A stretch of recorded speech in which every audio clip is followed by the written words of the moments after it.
नमस्कार, मी दीपक राऊत तुमचे स्वागत करतो आजच्या शेअर मार्केट अपडेटमध्ये.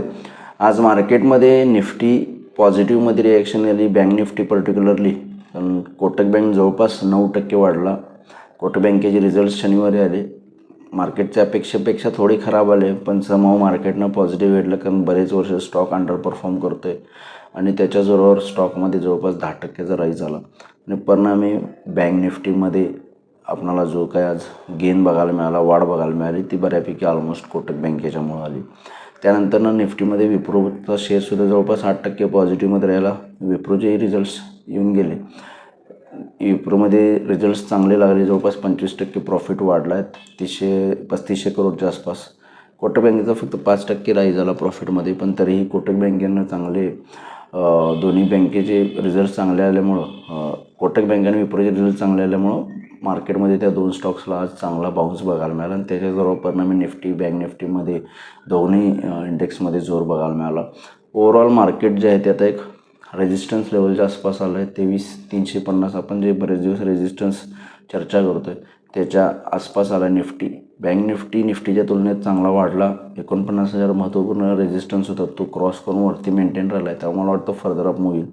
पण निफ्टीमध्ये मात्र 23,500 क्रॉस होणं गरजेचं आहे, तर आपल्याला फर्दर शॉर्ट कवरिंग रॅली निफ्टीमध्ये सुद्धा पर्टिक्युलर बघायला मिळू शकते असं मला वाटतं.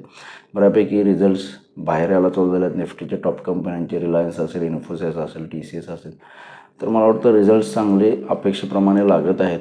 फक्त इन्फोसिस आणि ॲक्सिसनं निगेटिव्ह रिॲक्शन दिलं, पण बाकी अदर स्टॉक्समध्ये चांगली पॉझिटिव्ह रिॲक्शन आले.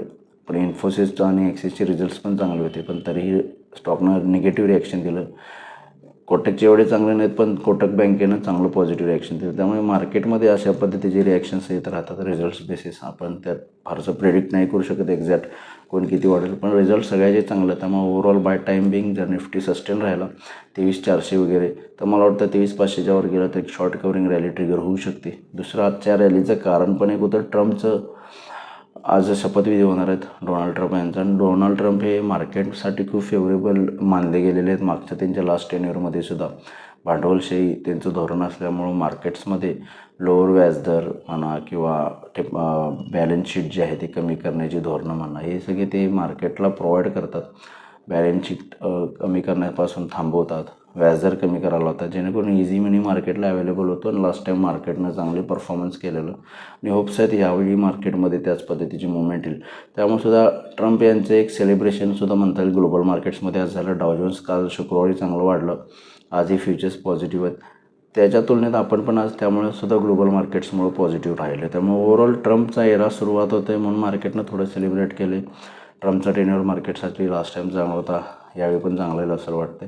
आणि ओव्हरऑल रिझल्ट्स बऱ्यापैकी एक कंपन्यांचे जे आले ते चांगले यायला लागले. त्यामुळे मला वाटतं जर रिझल्ट या पद्धतीने राहिले तर मार्केट लवकरच परत पुन्हा रिकवर करेल असं दिसतंय. कॉर्पोरेट अर्निंग्सच्या भीतीमुळे जे मार्केट खाली आले ते मला वाटते फिअर त्यातनं थोडं कमी होऊन जाईल आणि येणारं बजेट 1 तारखेचं. मग ओव्हरऑल मार्केटमध्ये थोडंसं अजूनही रिझल्ट्स येणं बाकी आहे आणि बजेटचं सेशनसुद्धा बाकी आहे. मग ओव्हरऑल मार्केट एक टेक्निकली बोलायचं झालं उद्याच्या सेशनसाठी फंडामेंटली इम्प्रूव्हमेंट व्हायला लागलेत. हळूहळू ग्रॅज्युअली मार्केट वर जायला असं वाटतं. पण टेक्निकली 23,350 एक रेजिस्टन्स लेवलच्या आसपास आलं आहे. 23,350च्या वर गेलं तर लास्ट टाईम म्हटलं की 500पर्यंत जाऊ शकतं, पण 23,400वरून आजही खाली आलं. त्यामुळे जर 23,500 क्रॉस झाला तर फर्दर मला वाटतं शॉर्ट कवरिंग निफ्टीमध्ये येईल, जे निफ्टीला 23,700 ते 800पर्यंत घेऊन जाऊ शकते. त्यामुळे निफ्टीसाठी 23,350 23,500 हा झोन आहे, तो रेजिस्टन्स झोन आहे. 23,500 क्रॉस होणं गरजेचं आहे उद्या, तर आपल्याला फर्दर रिकव्हरी येईल. अदरवाईज जर 23,500 सक्षम नाही राहिला क्रॉस व्हायला तर थोडं एखादं प्रॉफिट बुकिंग डीप येऊ शकतं 23,250 ते 300पर्यंतचं. त्यामुळे निफ्टीसाठी 23,350च्या वर 23,500 त्याच्यावरती शॉर्ट कवरिंग रॅली. लोअर लेवलला 23,200 आणि 23,300 एक सपोर्ट झोन आहे. बँक निफ्टीमध्ये 49,000 चांगला आज डिसायसिव्ह ब्रेकआउट दिला आहे. मला वाटतं 49,000 स्ट्रॉंग सपोर्ट आहे. 49,600 ते 700 एक स्ट्रॉंग रेजिस्टन्स झोन आहे, जिथं पण बँक निफ्टी जाऊ शकतं. बँक निफ्टीमध्ये 49,600 ते 700पर्यंतचं नियर टर्म टार्गेट आहे, जिथे एक स्ट्रॉंग रेजिस्टन्स झोन आहे. लोअर लेवलला आला तर 49,000 स्ट्रॉंग सपोर्ट झोन आहे. या रेंजमध्ये बँक निफ्टी उद्या ट्रेड होऊ शकते. NSEमध्ये आज 1,662 शेअर्स वाढले, त्याबद्दल 925 शेअर्स पडलेत. निफ्टीमध्ये 29 शेअर्स वाढले, त्याबद्दल 21 शेअर्समध्ये पडझड आहे. वाढणाऱ्या शेअर्सची संख्या NSEमध्ये जास्त आहे, पण निफ्टीमध्ये एवढा काही खास परफॉर्मन्स नाही आहे ॲडव्हान्स डिक्लाइन्समध्ये. आज वाढणाऱ्या सेक्टर्समध्ये banks, metal, IT, pharma, oil and gas सेक्टरनं चांगलं पार्टिसिपेट केलं, खास करून बँक्स आणि मेटल. पडणाऱ्या सेक्टर्समध्ये ऑटो आणि FMCG सेक्टरवर आज दबाव राहिला. FIDIचा डेटा आजचा अजून अवेलेबल नाही, पण होपफुली FIची विक्रीच चालू आहे. मला वाटतं ज्या पद्धतीनं निफ्टीमध्ये हायर लेवलवरून थोडं खाली आलं आहे, FIने मे बी थोडं सेलिंग केलं असेल असं वाटतंय. ग्लोबल मार्केटचा आढावा घेतला तर युरोपियन मार्केट्स पॉझिटिव्ह टेरिटरीमध्ये आहेत, 20-30 पॉईंट पॉझिटिव्ह आहेत. डाऊ फ्युचर्स 60 पॉईंट पॉझिटिव्ह आहेत.